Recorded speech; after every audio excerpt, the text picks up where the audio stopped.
Bonjour, aujourd'hui nous avons la lecture méthodique comme activité et nous allons voir l'acte 4, scènes 1 et 2 du bourgeois gentilhomme. À la fin de cette capsule vidéo, vous devrez être capable de connaître la fonction du coup de théâtre et de comprendre la caricature de la bourgeoisie du XVIIe siècle. Et pour atteindre nos objectifs, nous allons étudier la scène 1 et la scène 2 de l'acte 4 du bourgeois gentilhomme.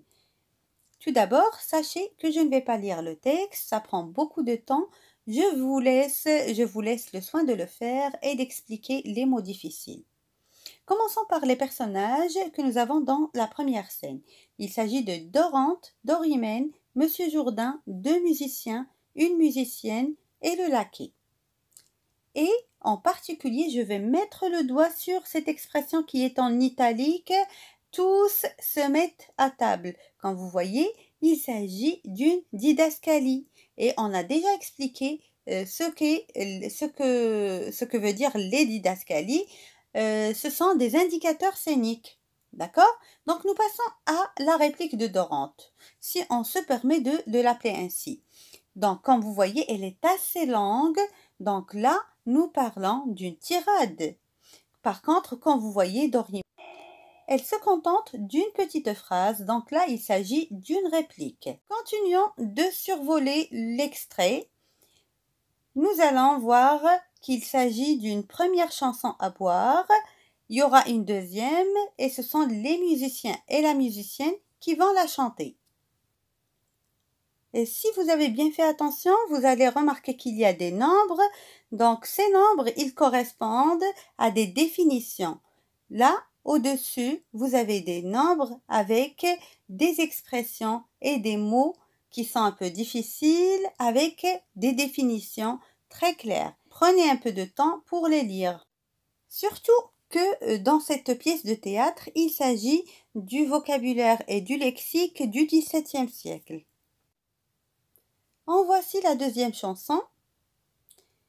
Et comme vous voyez, juste après quelques répliques, nous passerons à la deuxième scène. Dans cette deuxième scène, nous avons les personnages suivants. Madame Jourdain, Monsieur Jourdain, Dorimène, Dorante, les musiciens, la musicienne et le laquais. Aussi, vous allez remarquer que cette deuxième scène est trop courte et va bientôt s'achever. Et c'est qui la clôture? C'est Monsieur Jourdain.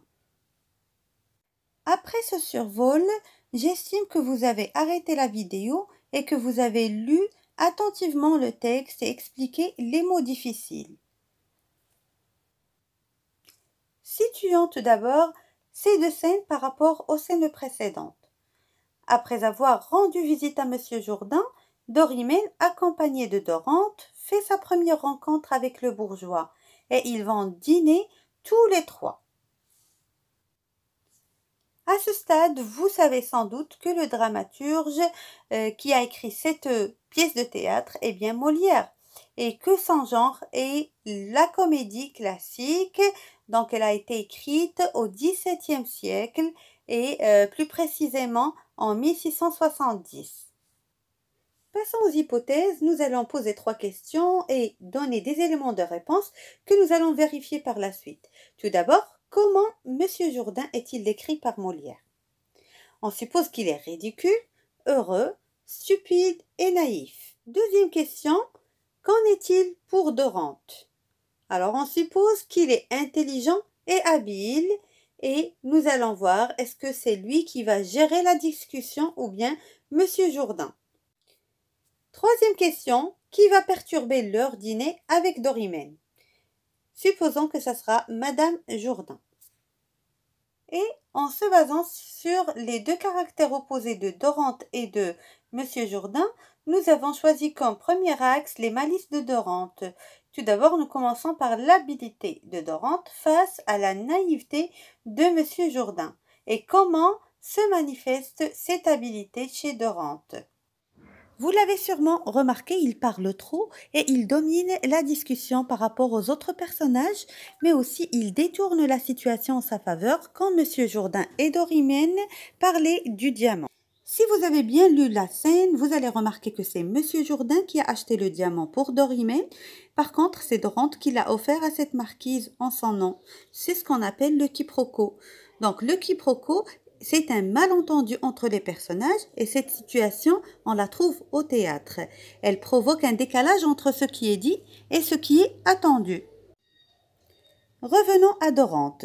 Comme vous l'aurez remarqué, il flatte Monsieur Jourdain tout le temps en se moquant de lui, en disant « Monsieur Jourdain a raison, sur les lumières de nos amis ». Tandis que le bourgeois ne découvre pas ses malices et se montre galant en essayant de faire des compliments à Dorimène, et c'est ce qui fait qu'il est naïf puisqu'il ne s'aperçoit pas. Autrement dit, la naïveté de Monsieur Jourdain est fort présente dans ces deux scènes car il n'a pas pu découvrir la supercherie de Dorante.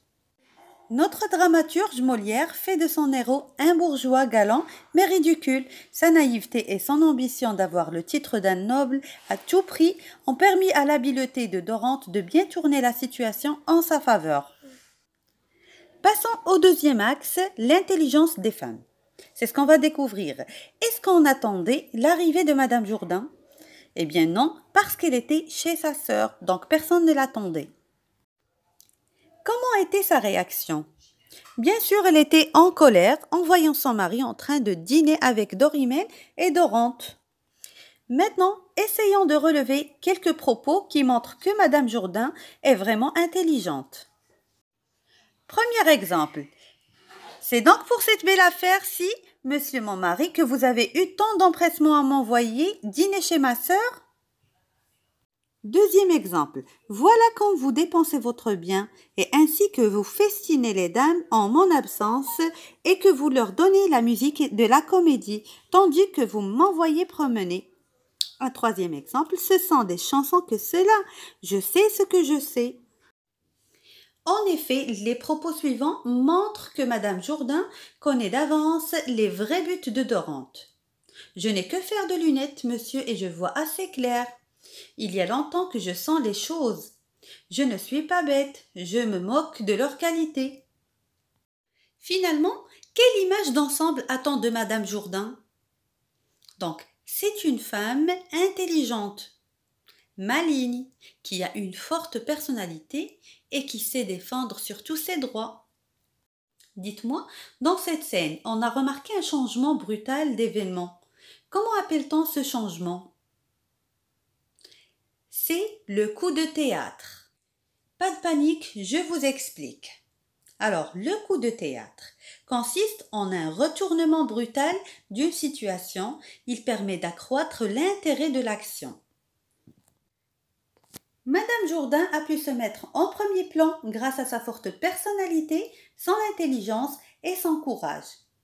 Et elle a pu prouver qu'elle était consciente de la naïveté de son mari et de l'hypocrisie de Dorante. Nous sommes arrivés à la synthèse, donc nous allons récapituler un peu tout ce qu'on a vu depuis le début de la capsule. Le coup de théâtre se manifeste dans l'arrivée de Madame Jourdain et le retournement de la situation en la faveur de Dorante. En effet, la caricature de la bourgeoisie ridiculisée présentée par Monsieur Jourdain, les railleries de Dorante et l'intelligence de Madame Jourdain peignent un tableau à différentes couleurs qui brosse une société bourgeoise pleine de vices et de conflits au XVIIe siècle.